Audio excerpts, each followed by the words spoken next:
이제 7교회 중에서 4번째인 두아디라 교회인데요. 다른 교회보다 분량면에서는 좀 많은 것 같습니다. 어떻게 보면 할 이야기가 많아진 그런 교회인 것 같습니다. 오늘도 두아디라 교회의 사자에게 특별히 지도자라고도 이야기하는 다른 성경, 또 심부름꾼이라고도 되어 있는 이 사자에게 편지를 보내는 주님의 묘사는 하나님의 아들이십니다. 하나님의 아들이 이렇게 편지를 보낸다는 것, 사실은 감당할 수 없는, 사실은 감사 이유인 것 같습니다. 아무나 사실은 국정감사나 하나님 앞에 설 수 있는 게 아니죠. 능력이 있고 아니면 어떤 관계자가 되어야 된다라는 것이죠. 어쩌면 우리도 어떤 대표가 아닌가, 실권자가 아닌가. 세상에서는 별 볼 일 없지만 주 안에서 우리는 유력한 자들이라는 것을 기억하고 말씀을 겸허히 살폈으면 좋겠는데요.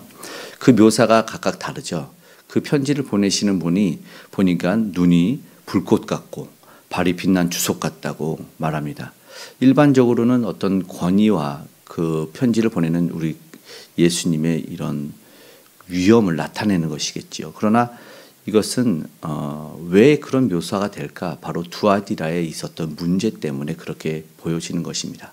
앞서는 말씀이 필요했기 때문에 입에서 양날검, 좌우에 날선검이 나가는 예수 그리스도의 모습 묘사가 됐고, 오늘은 이렇게 불꽃 같은 눈은 이미 위험 있는 거룩한 주님을 만나야 하고 대면해야 되는 문제가 그들에게 있었던 사실은 영적 간음, 육적인 간음의 문제였다라는 것입니다. 이 말씀을 보면서 사실은 빛난 주석이라는 것도, 이 발이 그렇다는 것은 발 자체가 든든히 서 있는 어떤 기초적인 부분을 사실은 의미하는 것이기 때문에 그들이 어떻게 토대 위에, 어떤 토대 위에 세워졌는지를 점검해 보는 시간이 되어야 됐다는 것이죠. 계속해서 무너지고 잘못된 기초가 있으면 그 주석 발로 밟으시고 또 허물어 버리실 주님이시다라는 것도 생각하게 되는 것이죠. 근래 여러 가지 많은 뉴스가 있지만 안타까운 것 중에 유명한 개그맨이 투자를 잘못해서 또 그 도박에 손을 대고 그러다가 또 빚을 지고 거짓말을 하고 이런 것이 결국은 이제 하다 이제 터지게 되는 그런 문제가 생기는 것을 보면, 작은 죄를 용납하고 작은 잘못을 용납하고 또 다른 잘못과 잘못들을 이어지는 그런 모습들을 보면서 참 안타까운 생각을 하게 됩니다. 오늘 우리가 이 교훈과 함께 생각하고 기도하기를, 우리에게 잘못된 부분을 하나 용납하는 것이 없나, 또 그것이 커지도록 두면 안 된다라는 것을 우리가 깨우치고 기도했으면 좋겠습니다. 그것이 만약에 우리의 토대가 만약에 그 위에 다른 것이 세워질 수 없다는 것을 기억한다면 두려움 속에서 오늘 우리는 받았으면 좋겠습니다. 그러나 무조건 잘못한 건 아니었어요. 이 두아디라의 19절의 말씀을 보니까 많은 일을 했네요. 앞에서도 무슨 여러 가지 일을 한 교회들이 있지만 보니까 사업과 사랑과 믿음과 섬기가 있네. 그리고 그것의 처음은 나중은 처음보다 더 했다. 점점 더 열심히 있는 교회. 섬김과 인내는 많았다. 그게는 뭐예요? 우리가 흔히 말하는 성장하는 교회, 좋은 교회였다는 것이죠. 당연히 우리는 소망하죠. 내가 속한 가정과 교회, 그리고 공동체, 신적 기관, 하나님이 개입해 주시기 원하는 그런 기관이 성장하고 부흥해야 되는 것은 당연한 것이죠. 주님의 일을 잘 감당하고 충성된다는 소리를 들어야 되니까 우리는 그러한 정체성을 잃지 않되 다만 성장하는 좋은 공동체와 교회를 위해서 기도하고 소망하는 마음이 있었으면 좋겠습니다. 그러나 앞선 교회는 사실은 책망을 받진 않지만 오늘은 책망이 20절부터 이어지죠. 그러나로 시작해요. 내게 책망할 일이 있노라 라는, 여기서 하나를 인정하는데 자칭 선지자라고 하는 이세벨을 용납합니다. 자칭입니다. 너무나 안타깝죠. 우리가 이세벨의 말은 좀 많이 들어봤을 거예요. 우리가 잘 아는 엘리야, 기적을 베풀었지만 그 엘리야를 협박하는 이 아합 왕의 왕후였는데 우상숭배 대명사 여인, 정말 악한 왕을 더 극악무도한 왕을 만드는 그런 왕후였죠. 그리고 그의 죽음 또한 비참하게 끝이 나는데 그 여인의 이름이 등장을 하게 됩니다. 하나님이 세운 공동체를 혼란스럽게 하는 누룩과 같은 일을 한 거죠. 그리고 교회는 책망을 받는 이유는 그를 용납함이라는 것이죠. 사실은 분별이 없었던 것 같아요. 능력이 없었던 게 아니라 능력이 있지만 작은 어떤 이 누룩과 죄가 들어오고 그걸 용납하고 하면서 공동체 전체에 문제가 생길 수 있는 일. 이걸 보면 우리도 여전히 깨어 있어야 된다는 것입니다. 1000명이 모인 게 1000명이 다 잘못하는 게 아니라는 것이죠. 한 명의 잘못으로 그 모든 교회가, 큰 교회가 하나가 되어 욕을 먹기도 하고 때로는 무너지는 그런 안타까운 일들이 분명하게 일어난다. 어쩌면 위기 때 우리는 어떤 상황이 발생할 때 본성들이 드러나는 거죠. 좋을 때, 평안할 때, 부흥성장할 때는 잘 모르지만 그 위기를 어떻게 대처하느냐. 이게 우리에게도 필요한 것이죠. 안타깝게 두아디라 교회는 니세벨을 용납하면서 책망을 듣죠. 수고와 열심이 한 방에 끝이 나버리는 거예요. 너무나 안타깝지요. 영적 지도자의 타락, 때로는 이단들, 가짜 지도자들이 있고 또 분별하지 못한 교인, 누구나 다 함께 힘든 일이, 무너지는 일이, 심판받는 일이, 주님의 책망받는 일이 있다라는 것이죠. 한국교회에서도 소위 규모가 크다고 해서 이단을 받아들이는 교단이 있어요. 그것을 잘 보면 나중은 이제 가입을 받아주면 나중이 문제입니다. 그들이 소리가 내고 결국은 정말 큰 혼란이 이 큰 공동체를 무너뜨리는 경우가 있거든요. 이게 괜찮겠지. 지금은 좋으니까 아니면 그들이 규모가 조금 있으니까 그러나 결국은 오히려 주님의 종들을 가르치기 시작하고 큰 소리를 내기 시작하면서 이게 바로 오늘 말씀하는 미혹과 행음하게 만드는 거예요. 우상 제물을 먹게 만들었다고 하지 않습니까? 오늘 우리는 우리 신앙생활이나 공동체 혼합주의를 경계해야 됩니다. 이게 뭐 비유적으로는 날실과 시실, 다른 실을 함께하지 않고 힘이 다른 소에게 멍에를 같이 매지 않아요. 그런데 이제 진리가 왜곡되지 않도록 우리도 기도해야 될 것입니다. 변질되지 않아야 되거든요. 처음부터 타락하고 싶은 교회를 세우는 데는 없죠. 그러나 점차 현혹이 되어 갔던 거죠. 화려함에 초청이 되어 갔던 이 소돔과 고모라처럼 처음은 그렇지 않았지만 영적 타락은 오늘 말씀한 불꽃 같은 주님의 눈동자를 마주하게 될 것입니다. 그러나 다시 한번 회복과 승리를 말씀하는 것이 우리 주님의 목적이다.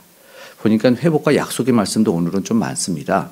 21절에 보니까 회개할 기회를 주었습니다. 21절에 내가 그에게 회개할 기회를 주었으되 이렇게 말합니다. 그렇죠? 음행을 회개하고자 아니하는도다. 안타깝게 심판을 두려워하는 마음이 없었던 것 같아요. 위기를 깨닫지 못해요. 어쩌면 누룩처럼 퍼지고 있는 악을 우리는 여전히 경계해야 되고 그리고 인식할 수 있는 눈과 마음을 달라고 깨어 기도해야 될 것입니다. 우리가 어떤 말에 아멘 아멘 해야 될까? 사실은 정말로 축복의 말씀 아니라 회개하라는 말씀에 아멘하고 돌이킬 수 있어야 되거든요. 정말 위험한 것, 생명을 해치는 것은 바로 그것이거든요. 그리고 회개할 기회가 있다는 자체는 행복입니다. 행복이라는 찬양의 다른 것이 아니라 내가 용서받을 수 있고 다시 회복할 수 있는 그 기회, 이게 진짜 감사와 행복이다라고 생각이 됩니다. 22절에 회개하지 않으면 어떻게 돼요? 결과는 환난이에요. 가운데 던져버리신다는 것이죠. 23절에는 좀 잔인하지만 사망으로 그의 자녀를 죽인답니다. 그리고 각 사람의 행위대로 갚으신다. 이건 하나님이 특별하게 미움이 아니라 네가 발생시킨 결과를 네가 얻을 것이다라는 말씀이기 때문에 두렵고 떨림으로 받아야 되고 우리는 그런 안 좋은 결과를 하나님 받지 않게 해주십시오라고 그리고 우리가 그걸 몰랐으면 그 무지에서 또한 벗어나게 해달라고 그리고 저는 몰랐는데요라는 그런 나중에 그런 안타까운 말을 안 하는 사람이 되게 해달라고 우리는 기도하기를 원합니다. 하나님은 뭐라고 말합니까? 이 본문에 23절 중반에 나는 사람의 뜻과 마음을 살피는 자인 줄 알지니라. 예.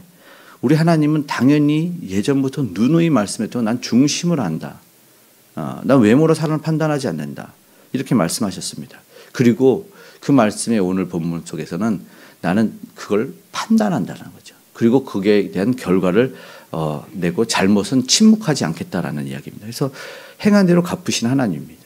그리고 24절, 25절에 보니까 남은 자의 메시지처럼 구루터기가 있었던 과거에 하나님의 남겨두신 사랑처럼 교훈을 받지 아니하는 그런 성도가 있었던 것이죠. 이 말은 소수가 타락을 했지만 전체가 타락한 건 아니다라는 것이고 여전히 모두가 병들어 가운데 끝까지 버티고 승리하는 사람들이 있었다는 것을 이야기합니다. 그런데 오늘 우리는 마치 그것이 전체인 것처럼 이라는 일단 먼저는 오류를 범하지 말고 그냥 목회 이 가운데나 뭐 공동체 가운데도 사실은 그런 경우가 있더라고요. 큰 소리 내는 사람들이 와가지고 지도자를 끌어들이면서 당신 다 싫어하니까 내려오라고 그만하라고 이렇게 할 때 근데 다가 아니라 그냥 본인이 싫어했던 거예요. 그러면서 이 소수와 자신의 그 모든 것을 전체의 문제처럼 일반화시키는 문제들을 그런 것들이 오늘 우리 또한 경계해야 된다. 그리고 사탄의 깊은 것이라고 오늘 말씀에 있는데 이건 알 필요도 없는 것이었다라는 것이죠. 굳이 왜 알려고 하느냐. 그러니까 굳게 잡을 걸 잡으라라는 말씀을 합니다. 그거는 믿음을 지키라는 것이죠. 25절에 다만 너희에게 있는 것이 내가 올 때까지 굳게 잡으라. 주님이 무엇을 주셨는지 우리는 압니다. 신앙생활 어떻게 하라고 하셨는지 성령 안에서 말씀 붙잡고 살라는 말씀을 계속해서 하셨다라는 것을 우리는 기억했으면 좋겠습니다.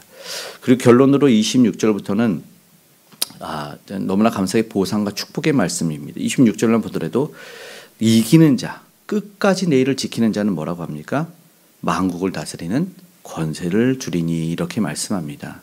너무나 감사하죠. 다음에는 새벽별 28절에는 희망의 빛과 함께 두아디라의 교회에 전하는 메시지가 마무리됩니다. 두아디라 교회는 승리하길 원하는 하나님의 메시지가 사실은 있는 것이죠.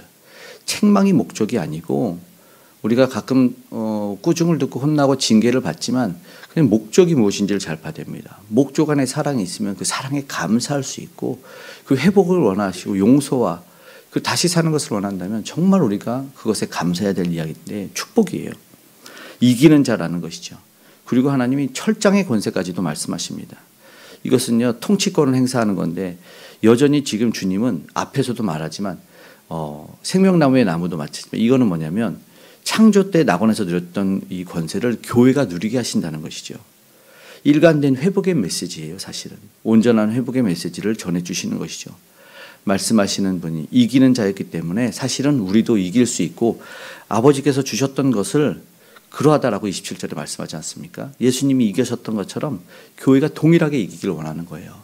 회방했던 원수마귀의 악한 모든 권세를 깨트릴 수 있는 오늘 우리가 되기를 원하고 또 오늘 귀 있는 자들에서 그 메시지를 듣고 오늘도 우리가 어떻게 기도해야 될지 한 번 더 생각하고 고민하며 무너짐이 아니라 다시 한번 온전히 세워짐을 위해서 기도하되 특별히 또 내일 있을 결혼 예식 가운데도 우리 귀한 이 가정이 아름답게 세워지기를 기도할 수 있는 저와 여러분 되기를 소망합니다. 아멘. 기도하겠습니다. 사랑의 아버지 하나님 고맙고 감사합니다. 우리의 연약과 부족 하나님 면밀히 살필 수 있는 눈과 마음을 허락하여 주시옵소서.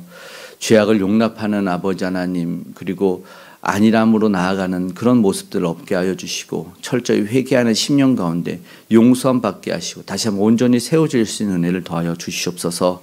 다시 한번 우리 개개인이 우리 가정이 우리 교회가 우리 아버지 하나님 일터가 온전히 세워지길 원합니다. 도와주시고 더불어 나라와 민족이 열방이 우리 주님에게 온전히 돌아와 세워질 수 있도록 도와주시옵소서. 오늘도 하나님 우리가 간절한 마음으로 나아갑니다. 예수 그리스도를 만나 회복되는 일이 우리에게 큰 기쁨이 되고 많은 이들 누리지 못했던 이들도 누리는 역사를 간절히 소망합니다. 그 예수 그리스도를 전하는 우리의 삶 가운데 함께해 주시고 전하는 우리 간절한 우리 복음 전도자들 선교사님들과도 함께하여 주셔서 아버지 회복을 허락하여 주시고 심판이 멀어져 저주와 징계가 멀어져 은혜와 복받는 일들만 많아지는 일들이 일어나게 하여 주시고 오늘도 구원받은 백성의 수가 넓어 많아지게 하시고 하나님의 천국잔치에 초청되는 이들이 많아지는 역사 일어나게 하여 주시옵소서. 특별히 연약한 이들이 있다면 하나님 위로하여 주시고 찾아가 주시고 회복과 나음을 경험하게 원합니다. 육신의 아픔과 공고함이 낫기를 원합니다. 주여 역사하여 주시고 마음의 심령이 많이 아픈 시대들입니다. 아버지 혼란이 겪는 아버지 하나님 많은 시대입니다. 주님 찾아가서 위로하시고 아버지 하나 쓰러지고 무너진 가정이 다시 회복되는 일들이 일어나게 하시고 무엇보다 새로 시작하는 우리 믿음의 가정이 있습니다. 주님께서 주례자가 되어주시고 인도자가 되어주셔서 단단히 끊어지지 않는 상급줄로 강하게 붙들어 매 주셔서 행복한 가정 출발할 수 있도록 우리 혁진다의 우리 귀한 가정 가운데 함께하여 주시옵고 우리 믿음의 성도님들 가정 가운데도 함께하여 주시옵소서. 무엇보다 특별히 이어지는 다음 세대들에게도 은혜 주시길 원합니다. 우리 귀한 우리 자녀들 하나님 이 악의 유혹에 미혹되지 않고 오늘도 주의 말씀 붙잡고 승리하고 기도할 때 도우신 하나님의 은혜를 경험케 하여 주시옵소서. 아버지 하나님께서 도와주셔서 우리의 그 영향력이 흘러 북녘에도 이어져 갈 수 있도록, 그래서 우상이 무너져 내리고 아름다운 복음의 통일이 이어져 갈 수 있도록 도와주시옵소서. 세계 그리고 우리나라에 이제 다툼이 그치기를 원합니다. 전쟁과 미움과 아버지 하나님 그 악랄함이 무너지기를 원합니다. 하나님 다시 한번 더 사랑할 수 있는 우리 되게 도와주시고 용서와 화해가 일어나는 우리 모두가 되게 도와주시옵소서. 오늘도 주님 앞에 간절히 기도하는 이 제목들 하나님 응답하시되 가장 좋은 것, 선한 것, 귀한 것을 허락하여 주시옵소서. 오늘 우리 모든 삶 가운데 가정과 일터 가운데 안전 지켜 보호하여 주시고 좋은 만남도 허락하여 주시옵소서. 하나님이 함께해 주심에 감사드리며 고마우신 예수님의 이름으로 기도드리옵나이다. 아멘.